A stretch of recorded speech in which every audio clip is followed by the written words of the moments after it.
వాక్యమే నన్ను బ్రతికించెను, బాధలలో నెమ్మదినిచ్చెను. నీ వాక్యమే నన్ను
చూడండి. దేవుని పరిశుద్ధ గ్రంథంలో నుండి మనం కొన్ని మాటలు ధ్యానించుకుందాం.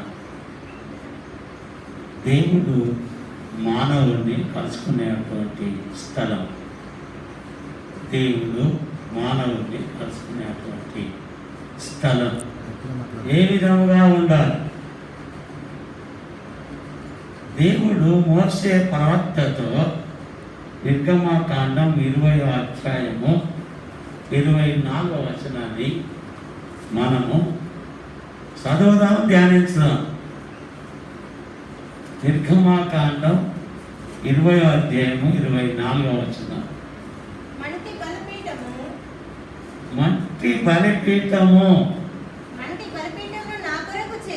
నా కొరకు చేసి దాని మీద నీ దహన బలులను సమాధాన బలులను నీ గొర్రెలను నీ ఎద్దులను అర్పింపవలెను.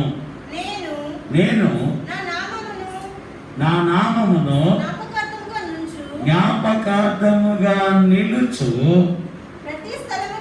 ప్రతి స్థలములోను నీ యొద్దకు వచ్చి నిన్ను ఆశీర్వదించదను. అందరూ అలా చెప్పండి, ఇంకొకసారి గట్టిగా చెప్పండి, సంతోషంగా చెప్పండి, ఉద్యోగంగా చెప్పండి.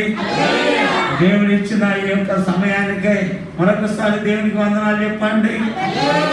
హల్లెలూయా, హల్లెలూయా. తరములు ఎన్నో గతించినా గాని నా ప్రేమ నిన్ను విడిచి పోదని నీ మనసా. తరములు ఎన్నో గతించినా గాని నా ప్రేమ నిన్ను విడిచి పోదని నీ మనసా. అని వాగ్దానము చేసే మనసా.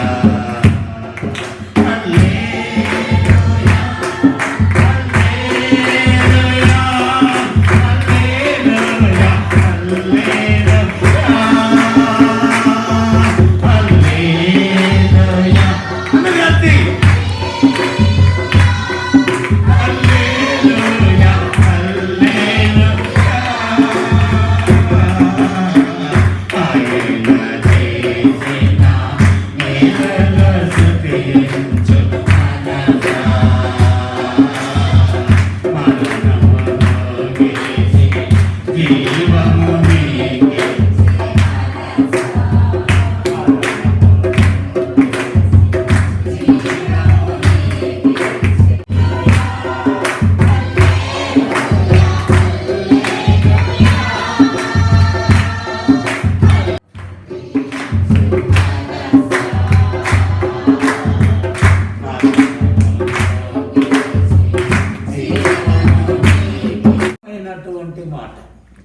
చూడండి, దేవుడు మానవుణ్ణి కలుసుకోవడం కొరకు మట్టి బలిపీఠమును నీవు కట్టాలి అంటున్నాడు. నేల మట్టితో దేవుడైన యెహోవా నరుణ్ణి నిర్మించాడు. నేల మట్టితో దేవుడైన యెహోవా నరుణ్ణి నిర్మించి వారి నాసికా రంధ్రములలో జీవవాయువును ఊదగా నరుడు జీవాత్మ ఆయను. చూడండి, దేవుడు చేసినటువంటి మనిషిని కలుసుకోవడం కోసము, ఆయనతో మాట్లాడటం కోసము, ఆయనను దర్శించుట కోసము దేవునికి ఒక ప్రత్యేకమైనటువంటి బలిపీఠమును కట్టుమని దేవుడైన యెహోవా మోషేతో చక్కటి ఉపమానము చెప్పుచూ ఉన్నాడు. ఇది ఉత్తమమైనది, ప్రియమైన దేవుని సంగమా. దేవుడు మోషేతో చెప్పిన మాట ఈరోజు నీతో మాట్లాడుతున్నాడు. ఈరోజు నిన్ను పురికొల్పుతున్నాడు.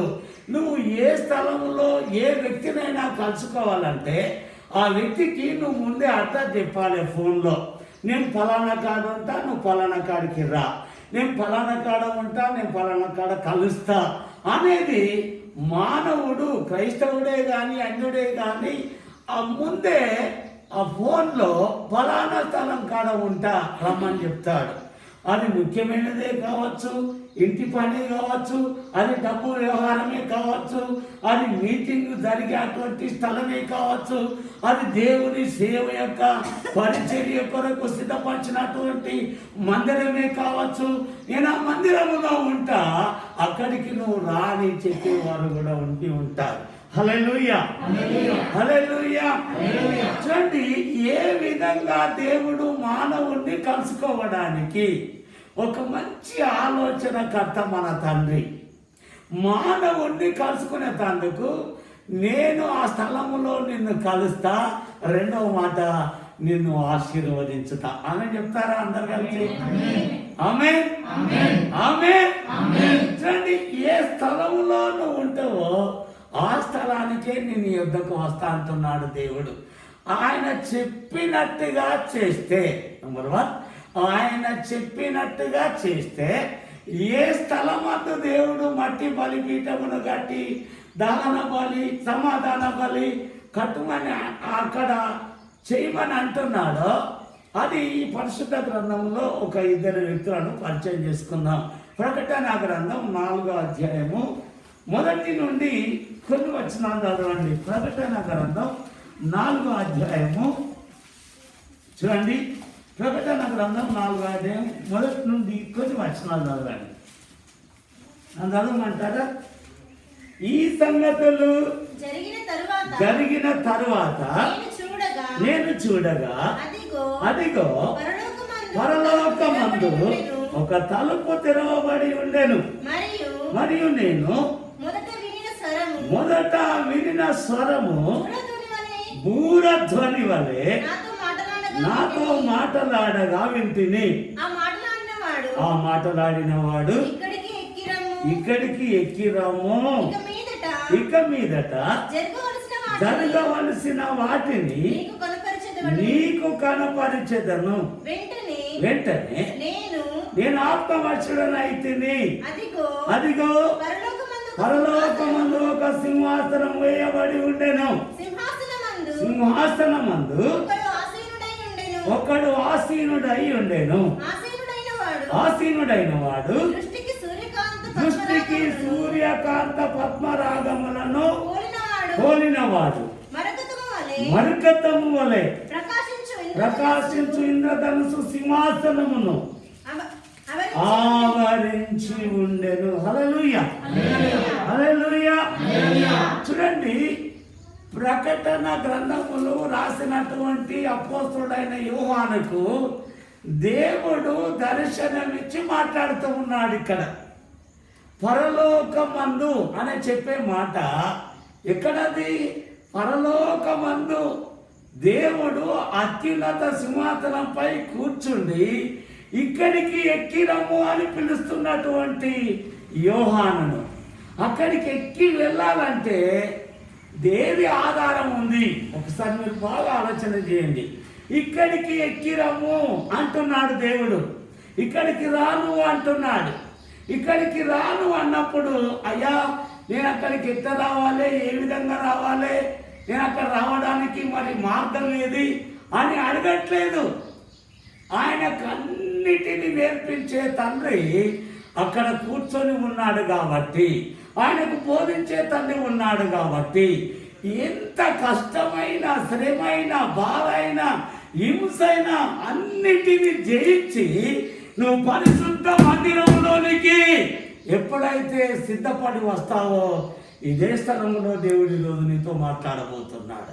హల్లెలూయా, హల్లెలూయా, హల్లెలూయా. చూడండి, ఒక చిన్న మాట అందులో రాయబడిన దాన్ని మీకు వివరిస్తాను. అంత జ్ఞానం లేదు కానీ అని అంటున్నాడు, ఇక మీదట జరగవలసిన వాటిని. హల్లెలూయా, హల్లెలూయా. చూడండి, ఎప్పుడట? ఆయన వర్తమాన భూత భవిష్యత్ కాల వాసి, ఆయన సృష్టికర్త. ఆయన ఈ భూమి ఆకాశములను కలుగజేసి అత్యున్నత సింహాసనంపై కూర్చుండి తన దాసునికి బయలుపరచబోతున్నటువంటి సత్యం, తన దాసునికి చూడండి, ఇక మీదట జరగవలసిన వాటిని అన్నాడా లేదా? అంటే ఏం జరగబోతుంది మనం ఈ పరిశుద్ధ గ్రంథం ద్వారా నేర్చుకుందాం. హల్లెలూయా, హల్లెలూయా. చూడండి, దేవుడు కొన్నిసార్లు తన భక్తులతో, తన సేవకులతో, తన ప్రవక్తలతో ఒక మాట చెప్పిన వెంటనే చేసినటువంటి వారు ఒక 3 వ్యక్తులను మీకు పరిచయం చేస్తాను. అందులో మొట్టమొదటి ఆయన స్నేహితుడు, ప్రవక్త, దేవునికి లోబడ్డవాడు, దేవుని చిత్తము చేయవాడు, దేవుని నమ్మినవాడు, దేవుణ్ణి వెంబడించినవాడు, లోకాన్ని ప్రేమించని వాడు, బంధువులను విడిచిపెట్టినవాడు, లోకాన్ని విడిచిపెట్టినవాడు. ఆయన పిలువగానే 75 సంవత్సరాల వయసు ఉన్నటువంటి తన స్నేహితుడైనటువంటి అబ్రాహాము, తేరాహు కుమారుడు, ఆయన చెప్పిన మాట విని ఆయన వెంటనే సిద్ధపడి వెళుతూ ఉన్నాడు. ఎక్కడికో తెలుసా? మోరియా పర్వతములలో ఒకదాని మీద నీవు ప్రేమిస్తున్నటువంటి ఇస్సాకును దహన బలిగా అర్పించు అని ఎప్పుడైతే చెప్పాడో, ఆదికాండం 22లో దేవుని బిడ్డలారా, ఆయన సిద్ధపడి ఆ స్థలానికి వెళుతూ ఉన్నాడు. అక్కడ కలుసుకుంటా నిన్ను, అక్కడ నీతో మాట్లాడుతా, నువ్వేం చేయాలో అక్కడ చెప్పుతా, ఇక్కడ ఉంటే చెప్ప, ఇంట్లో ఉంటే చెప్ప, నువ్వు ఎక్కడ ఉండమంటే అక్కడనే ఉండాలి, అక్కడికి నేను వచ్చి మాట్లాడతా, అక్కడ నేను నీకు అన్ని విషయాలు నేర్పిస్తా అంటున్నాడు దేవుడు. చూడండి, అబ్రహాము దేవుని మాటకు విధేయుడై, అందరు చప్పట్లు కొడతారా? నీవే చాలి, నేనే తగ్గాలి, నీవే చాలి, నేనే తగ్గాలి, నీవే నా జీవితాన నిండిపోవాలి, నాలో నీరు ప్రేమ పొంగిపోవాలి, నీవే నా జీవితాన నిండిపోవాలి, నాలో నీరు ప్రేమ పొంగిపోవాలి. యేసయ్యా, యేసయ్యా, యేసయ్యా, అమ్మలో యేసయ్యా, యేసయ్యా, యేసయ్యా,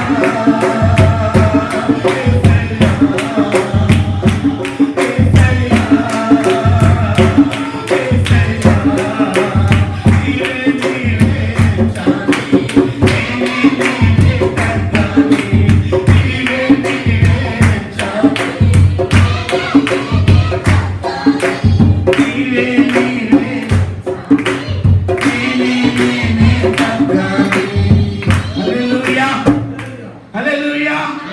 చూడండి, దేవుణ్ణి హెచ్చిస్తున్నాడు, ఆయన తగ్గించుకుంటున్నాడు. నువ్వు ఏ స్థలం నుండి ఏ స్థలానికి వెళ్ళాలో, ఏ స్థలం నుండి ఏ స్థలానికి ప్రయాణము చేయాలో ఆయన నీతో రావడానికి ముందుగా దేవుడు బాటను సరళం చేస్తున్నాడు. ముందుగా దేవుడు బాటను సరళము చేస్తూ ఉన్నాడు. ఏ ప్రదేశానికైతే ఏ మోరియా పర్వతం మీదకి రమ్మని చెప్తున్నాడో ఆయన మాట వెంటనే విన్నాడు. ఎందుకంటే దేవుడు చెప్పాడు కాబట్టి నాకు ఏది అడ్డు రాదు. హల్లెలూయా, హల్లెలూయా. నమ్మితే నువ్వు ధన్యురాలు, నమ్మితే నువ్వు ధన్యుడు, నమ్మితే నువ్వు ఆయనతో సహవాసం చేయగలుగుతావు. నువ్వు నమ్మితే ఆయన మాటలో జీవం ఉంది, ఆయన మాటలో శక్తి ఉంది, ఆయన మాటలో ఆశీర్వాదం ఉంది, ఆయన మాటలో నాకు పరలోక సంబంధమైన ప్రతి ఆశీర్వాదం ఆయన ఇస్తాడు అని ఏ స్థలానికైతే వెళుతూ ఉన్నాడో ఆయన ఏ మాత్రం కూడా విశ్వాసంలో వెనుకకు తీయలేదు. హల్లెలూయా, హల్లెలూయా. మొదటి చూడండి, మూల పురుషుడు అబ్రహాం దేవునికి విధేయుడయ్యి అక్కడికి వెళ్ళి దేవుడు చెప్పిన ప్రదేశానికి వెళ్ళి తన కుమారుణ్ణి కాళ్ళు చేతులు కట్టివేసి ఆ కట్టెలతో బలిపీఠమును కట్టి దాని మీద పడుకోబెట్టి తన చేతులను కత్తితో ఆ కుమారుణ్ణి బలిగా అర్పించుటకు వెనుక తీయలే. అలాగే ఈరోజు నీ హృదయాన్ని, నీ పిల్లలను సజీవ యాగముగా అబ్రహాము వలె నువ్వు అప్పగించుకున్నట్లయితే, నువ్వు సమర్పించుకున్నట్లయితే, నువ్వు ప్రతిష్ఠించుకున్నట్లయితే నీ జీవితంలో కూడా యెహోవా ఈరే. హల్లెలూయా, హల్లెలూయా. ఎవరైనా యెహోవా ఈరే. ఏదైతే కుదువగా ఉందో అక్కడ దేవుడు దాన్ని సిద్ధపరిచి ఉంచాడు. ఆమె చెప్పండి, మళ్ళీ చెప్పండి. చూడండి, సిద్ధపరిచిన వాడు యెహోవా ఈరే, అన్నిటిని చూచువాడా యెహోవా ఈరే,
ఎంత గొప్ప,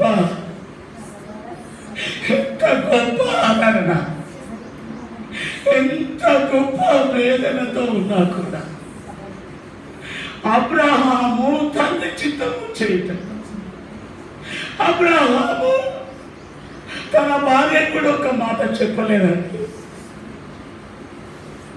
తన భార్యతో ఒక్క మాట కూడా చెప్పకుండా దేవుడు వెళ్ళవన్న స్థలానికి వెళుతూ ఉన్నాడు. నీతో దేవుడు ఈరోజు ముఖాముఖిగా మాట్లాడుతుంటే ఏ స్థలానికి వెళ్ళకూడదు, ఏ స్థలానికి వెళ్ళాలో దేవుడే తన చిత్తాన్ని బయలుపరుస్తూ ఉన్నాడు. ఎంత గొప్ప ఆశీర్వాదములకు వారసురాలుగా దేవుడు నిన్ను ఈరోజు చేయబోతున్నాడో అది నీకు తెలియజేయబోతున్నాడు. హల్లెలూయా, హల్లెలూయా.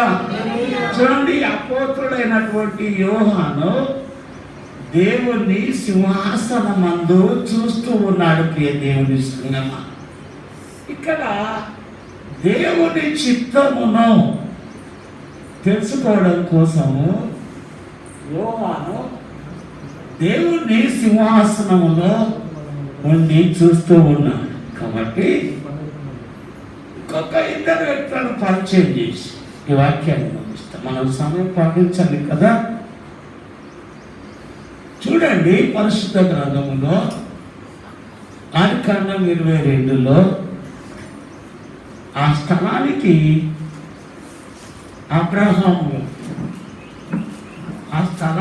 అబ్రహాము గారు కూడి వచ్చి ఇక్కడ చేస్తున్నటువంటి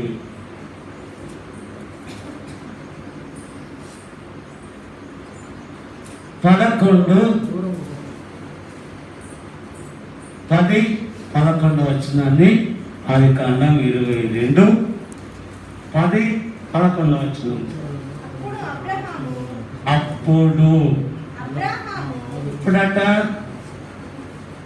అప్పుడంటే చెప్పిన తర్వాత వారం రోజులక, చెప్పిన తర్వాత నెలక,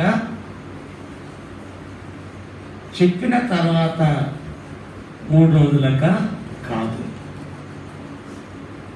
చెప్పిన వెంటనే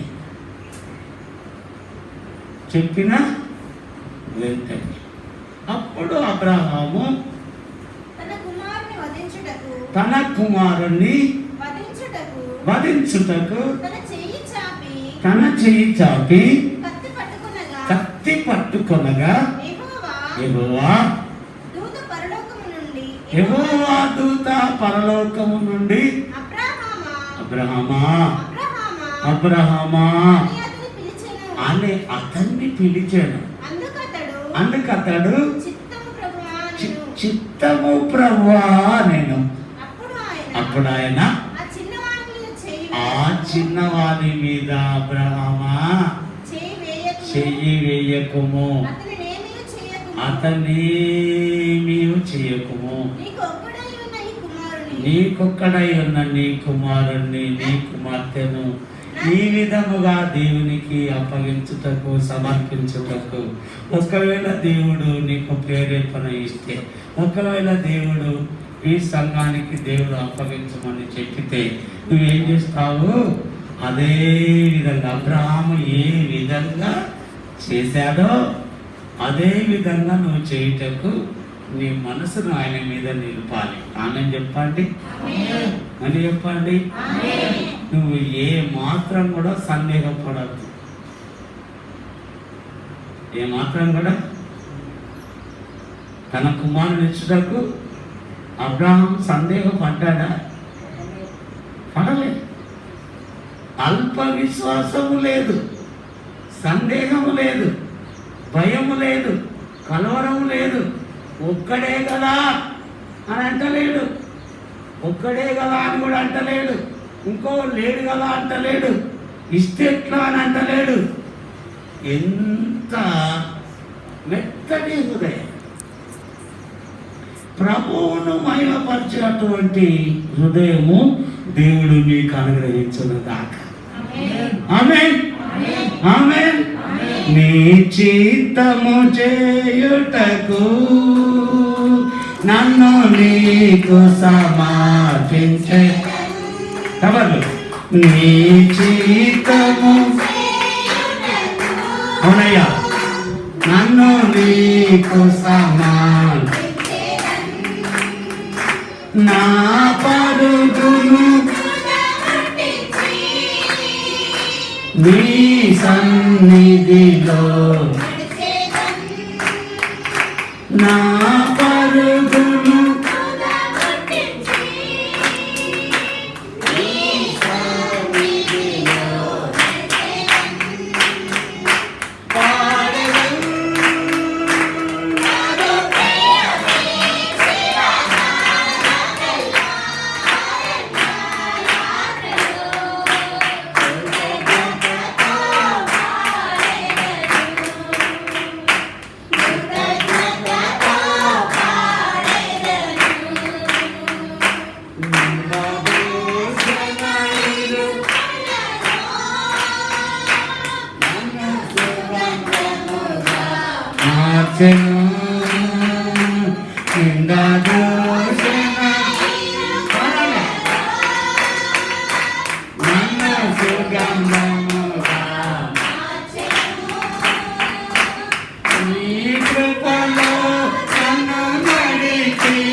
కృతజ్ఞత అంటే ఇంగ్లీష్లో థ్యాంక్స్. ఎవరైనా ఏమైనా సాయం చెప్తే చాలా థ్యాంక్స్ అంటావా? అదే సమయానికి అందించినావయ్యా, చాలా థ్యాంక్స్. ఆపదలో దేవుళ్ళ వచ్చినావయ్యా, చాలా థ్యాంక్స్ అంటావా? ఆ దేవుడే నీకు సాయం చేస్తే ఎన్ని కృతజ్ఞతలు 1000 సార్లు చెల్లించినా అది తక్కువే. హల్లెలూయా, హల్లెలూయా, హల్లెలూయా. అంత గొప్ప అద్భుతం అక్కడ ఏం జరగబోతుందంటే, అక్కడ ఈ జరగవలసిన ఇక మీదట జరగవలసిన వాటిని నీకు తెలియజేసేదను అన్నాడు, కనపరచదను అన్నాడు. ప్రకటన గ్రంథం 4లో అక్కడ ఇక్కడ చెప్తున్నాడు. నీకేమో జరగబోతుందో అది దేవుడు చెప్తాడు, నీకేమో సంభవించబోతుందో అది దేవుడే చెప్తాడు. నేను ఎక్కడికి నడవమంటాడో అక్కడికే నడవాలి. నువ్వు ఆయన చిత్తం లేకుండా ప్రయాణం చేయాలి. నంబర్ 1. నేను ఇంకొక వ్యక్తిని చెప్పి వాక్యం ముగిస్తాను. చూడండి, దేవుని సన్నిధిని ప్రేమించేవారు ఎల్లప్పుడూ ఫలిస్తారు. ఆమె చెప్తారా? మళ్ళీ దేవునితో సహవాసం చేయవారు అన్నిట్లో తగ్గించుకుంటారు. ఆమె ఆమె. 3వ మాట, దేవుణ్ణి ప్రేమించేవారు దేవుని మందిర స్థలాన్ని ప్రేమిస్తారు. ఆమె ఆమె. సరే, ఒక్క దినము ఏమన్నాడు? కీర్తన 84. ఒకసారి చదివి సహాయం చేయండి. కీర్తన 84 10వ.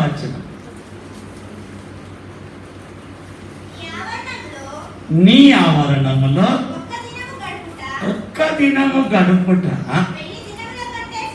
1000 దినముల కంటే శ్రేష్టము. భక్తిహీనుల గుడారములో నివసించుట కంటే నా దేవుని మందిర ద్వారము వద్ద ఉండుట నాకు ఇష్టం. మరి నీకు?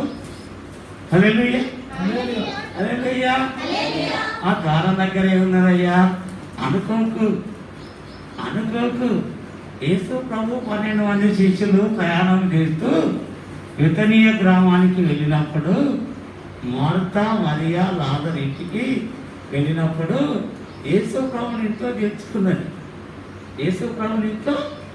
చేర్చుకున్నది. మార్త ఏమో విస్తారమైన పనులు పెట్టుకున్నది. మరి ఎక్కడ కూర్చున్నది? చెప్పాలి కదా అందరు. యేసు ప్రభు పాదాల దగ్గర అంటే అక్కడ ఉన్నట్టే కదా. ఆయన ఎక్కడ ఉంటాడో అక్కడ అది మందిరం అన్నట్టే కదా. ఆ స్థలం పరిశుద్ధమైనట్టే కదా. ఆ అలా జీవితం పొరబడితే అయినట్టే కదా, ఆ కుటుంబం వెలుగుతో నింపబడ్డట్టే కదా. ఇంత గొప్ప ఆశీర్వాదం. ఈరోజు నువ్వు ఈ స్థలంలో కూర్చొని వెళుతానా అనుకోవద్దు. అని నీకంటే ముందు నీ ఇంట్లో నిలవడకపోతే యేసుక్రీస్తు దాసుని ప్రభువును బతిలాడుతున్నా, అయ్యా నువ్వు ఏ స్థలానికి వచ్చి నన్ను కలుస్తావు, ఏ స్థలానికి నన్ను రమ్మంటావు, ఏ స్థలంలో నన్ను ఉండమంటావు, ఎంతసేపు ఉండమంటావు అంటే రేయి మగలు ఒక 40 దినాలు మోసే దేవుని బిడ్డారా ఆ సీనాయి కొండ పర్వతం మీద దేవునితో అన్నపానములు అని రేయి మగలు అక్కడ ఉన్నాడు. అప్పుడు దేవుడు 2 రాతి పలకలను అనగా 10 ఆజ్ఞలు గల 2 పాటి పలకలను మోసే చేతికి తన చేయి రాతతో తన చేతితో రాసి చేతిలో పెట్టాడు. పెట్టిన తర్వాత దేవుడు కిందికి చూస్తున్నాడు, ఇజ్రాయేలు ప్రజలను చూస్తున్నాడు. ఎవరు ఎక్కడ ఏం చేస్తాడు, ఏ స్థలంలో ఏం చేస్తాడు. దేవునికి విరోధంగా దేవుని కళ్ళు కట్టడానికి ప్రయత్నం చేయొద్దు. దేవుని కళ్ళు దృష్టి ప్రతి స్థలం మీద ఉంటుంది కాబట్టి ఆయన చూడగానే ఇజ్రాయేలు ప్రజలందరూ మంచిగా దూరం చేసుకొని సృష్టికర్తను మర్చిపోయి, విమోచించిన దేవుని మర్చిపోయి, రక్షించిన దేవుని మర్చిపోయి ఆ దూడ ముందు అది నాట్యం ఆడుతూ ఉన్నాడు. దేవుని కోపం వచ్చింది, దేవుని ఉగ్రత వచ్చింది. నువ్వు రాకడ కొరకు సిద్ధపడాలి. ఇది అదే సందేశం. దేవుని బిడ్డ ఎప్పుడు ఏ స్థలంలో దేవుడు మనల్ని కలుసుకోవాలనుకుంటాడో మనం ఆ స్థలంలో ఆయన కలుసుకోవాలంటే ఇక్కడ నీకు ప్రార్థన జీవితం ఉండాలి. ఆమేన్, ఆమేన్, ఆమేన్. చూడండి, మోసే వలె మనం ఎదగాలి, మోసే వలె మనం సాగిన పడాలి, మోసే వలె మనం సాత్వికమైన మంచి మనసుతో దేవుణ్ణి ఆరాధించే విధానంగా ఉండాలి. చూడండి, దేవుడు ఇచ్చిన 2 రాతి పలకల మీద 10 ఆజ్ఞలు ఉన్నాయి. అప్పుడు వెంటనే మోసే కిందికి వచ్చి ఏం చేశాడో తెలుసా? ఆ రాతి పలకలను విసిరి కొట్టాడు, పగిలిపోయినాయి. చూడండి, దేవుని చేవ్రాత ఏమైనది? రాతి పలకలు పగిలిపోయి. నీ హృదయం పగిలిపోతే ఒక్కవేళ, నీ మనసు విరిగిపోతే ఒక్కవేళ, నీ జీవితం కనుక మారిపోతే ఒక్కవేళ, ఈరోజు దేవుడు నీతో మాట్లాడుతున్నాడు. నువ్వు ఏ స్థలానికి రావాలో ఆ స్థలానికి వస్తే ఆయన నీ యొద్దకు వస్తాడు. దేవుని యొద్దకు రండి, అప్పుడు ఆయన మీ యొద్దకు వచ్చును. ఆమేన్ చెప్పండి ఒకసారి. ఆమేన్, ఆమేన్, ఆమేన్. ప్రయాసపడి భారం మోసుకొస్తున్న సమస్త దినులారా నా యొద్దకు రండి, నేను మీకు విశ్రాంతిని కలుగజేస్తుంది అన్నాడా లేదు? అన్నాడా లేదా? వేస్తే చివరిగా ఒక చిన్న మాట ముగిస్తా. చూడండి, మొదటి సమయాలు గ్రంథం చూడండి, దేవుడు కలుసుకునేటువంటి స్థలాన్ని మనం జ్ఞాపకం చేసుకుంటాం. 3వ అధ్యాయంలో ఆయన అంటున్నాడు, మొదటి సమయాలు గ్రంథం 3వ అధ్యాయం సమయం లేదు.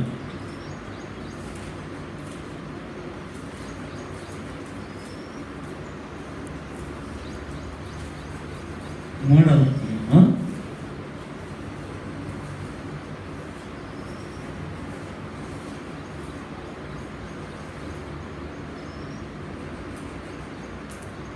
2:3 మాత్రమే చదవాలి. 2:3 మొదటి సమయాలు గ్రంథం. ఆ కాలమందు దేవుని బిడ్డలారా, ఏలీ కన్నులు మంద దృష్టి కలవైనందున అతడు చూడలేక తన స్థలమందు పండుకొని ఉండగలను దీపము ఆరిపోకమునకు సమూయేలు దేవుని మందసమున యెహోవా మందిరంలో పండుకొని ఉండగా యెహోవా సమూయేలును పిలిచెను. హల్లెలూయా. ఎవరు పిలుస్తున్నాడు? ఎక్కడుంటే పిలుస్తున్నాడు?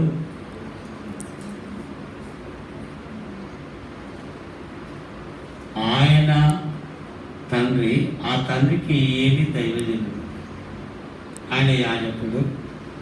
ఈయన ఆయనకు లోబడితే ఈయన చూస్తున్నాడు. ఈ సమయంలో చిన్న బాలుడే, ఎటువంటి వాడు,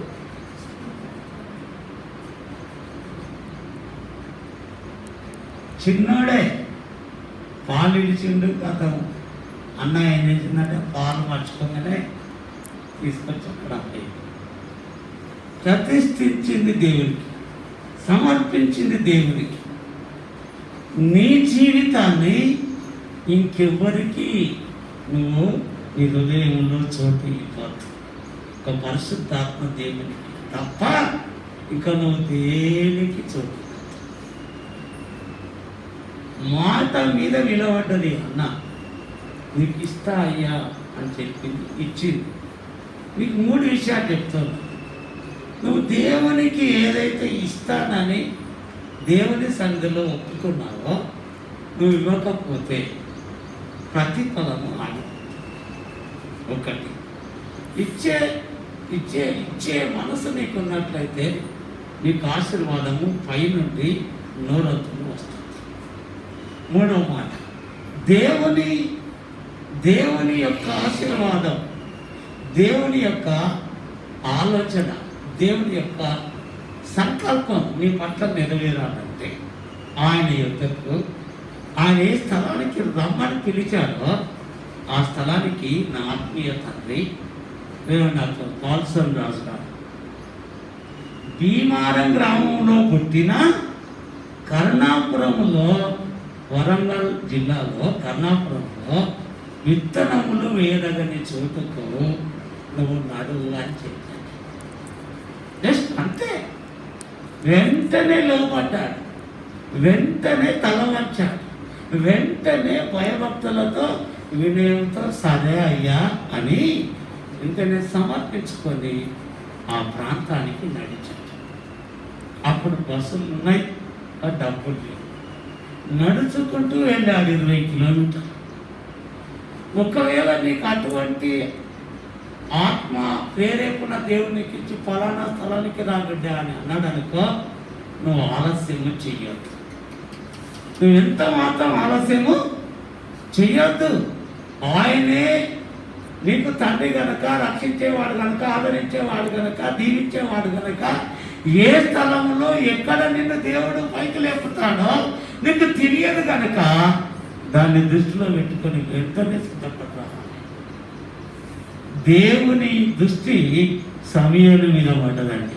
హల్లెలూయా, హల్లెలూయా, హల్లెలూయా. పండుకొని ఉన్నాడు. 1 ప్రశాంతంగా ఉంది ఆయన హృదయం. 2 దేవునికి ఇష్టమైన వాడు. 3 నీ హృదయంలో కలవరం ఉంటే దేవుడు మాట్లాడాడు. నీ హృదయంలో భయం ఉంటే మాట్లాడాడు. టెన్షన్స్ ఉంటే మాట్లాడాడు. నీ హృదయంలో కనుక అది ఎట్లా, ఇది ఎట్లా, కారణం ఎట్లా అది రాదు. గుండె నిండా యేసువంటే కన్నీలే ముత్యాలు, గుండె గుడిలో యేసు దుఃఖమైనా గుండె నిండా నువ్వే, గుండె నిండా, గుండె నిండా యేసయ్యా, గుండె నిండా, గుండె నిండా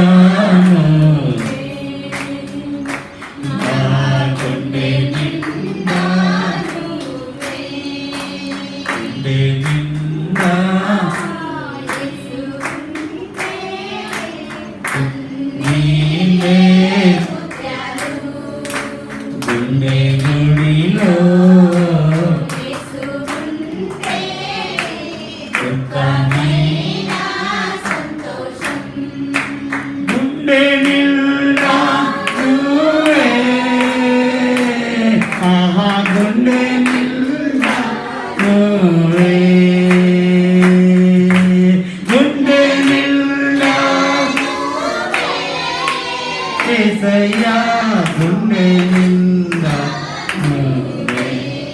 దేవుని స్తోత్రం. హల్లెలూయా. ప్రార్థన చేసుకుందాం. ఈ స్థలం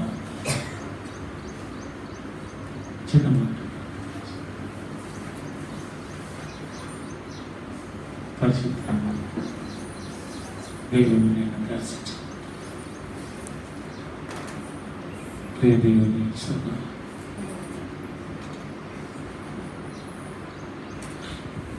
ఆయన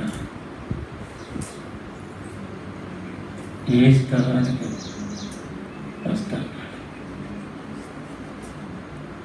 నేను వెళ్ళమన్న స్థలానికి మోసి వెళ్తాను.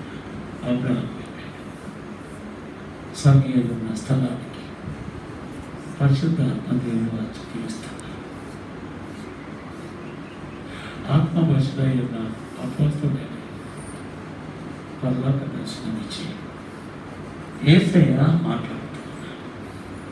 ఇక మీదట జరగవలసిన సంగమా నేను నీకు బయలుపరుస్తా. నేను నీకు మరుగు చేయ.